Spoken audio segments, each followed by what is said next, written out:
Bonjour à tous, aujourd'hui on est dimanche 18 novembre, soit 3 semaines après ma course en Turquie. J'ai profité que cette course soit la dernière course de la saison pour me prendre 2 semaines tranquilles sans aucun sport. Donc aujourd'hui je voulais faire une petite vidéo un peu tranquille où je vous explique un petit peu l'intérêt que j'ai trouvé à m'arrêter 2 semaines et comment je gère la reprise. C'est parti. Alors pourquoi je me suis arrêté? Premièrement pour faire passer certaines douleurs qui durent depuis un petit bout de temps. C'est le cas par exemple d'une douleur que j'ai au niveau du tendon patellaire qui dure depuis l'Ironman de Nice. Et sinon hormis ça, simplement à la suite d'une course, plus elle est longue et plus on la fait de manière intense, plus c'est vrai, on développe des micro-traumatismes au niveau musculaire, au niveau tendineux et aussi des micro-inflammations qui sont dans 99% des cas imperceptibles.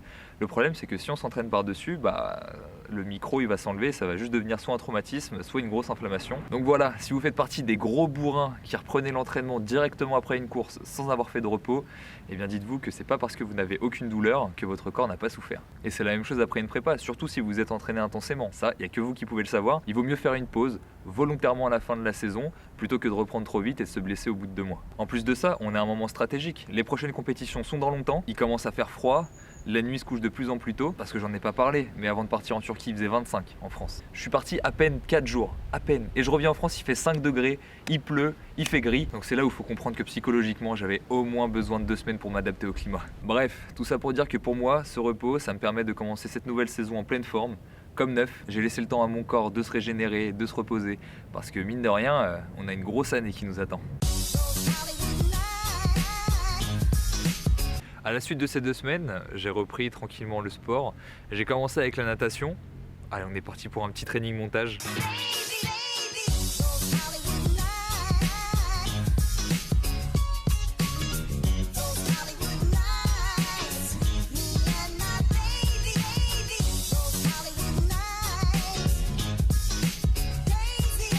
Et j'ai repris la préparation physique. Comme je vous l'ai dit dans le débrief, ça faisait 10 mois que j'avais pas fait de préparation physique. Donc pour cette nouvelle saison, le but c'est encore de s'améliorer.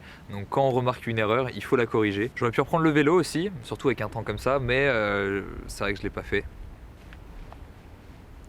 Ça fait 1 an que je suis discipliné et que je rate pas un seul entraînement sans raison. Donc quelques semaines un petit peu tranquilles. Pour aussi relâcher le côté psychologique, c'est pas mal. Quand on regarde les planifications en général, les débuts de l'hiver, c'est ce qu'on appelle la saison off. Et cette période, elle dure jusqu'au début de la préparation pour la prochaine compétition. Ce que ça veut dire, c'est très peu de travail spécifique, beaucoup de volume. Et en plus de ça, rajouter un travail de renforcement et un travail de force. C'est aussi une raison pour laquelle pour moi, c'est une période privilégiée pour reprendre la préparation physique. Donc pendant cette période, le but, c'est pas de rien faire, bien au contraire. Sur mes 2 prochains mois, par exemple, mon but, ça va être d'augmenter le volume en natation et en course à pied. En natation simplement parce que j'aimerais bien passer un petit niveau supplémentaire et en course à pied, construire le volume, ça va me permettre de mettre en place ma préparation pour le marathon. Donc en termes de nombre de séances, en natation jusqu'à aujourd'hui j'étais à 3, je veux passer à 4. Sur la course à pied, je vais sûrement rester à 4. Peut-être 5, je verrai. Et en préparation physique, j'ai 3 séances par semaine. Pour le vélo, pour l'instant, je ne vais pas me mettre de contraintes. Je vais rouler quand j'en ai l'occasion, quand il fait beau comme aujourd'hui, quand j'ai le temps.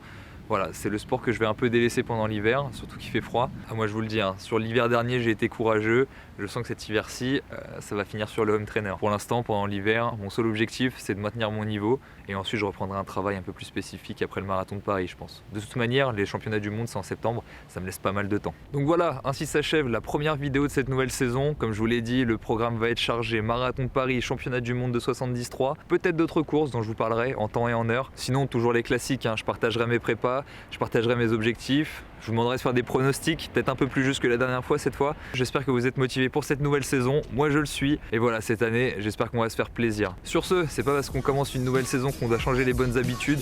Continuez à bien vous entraîner et à la prochaine.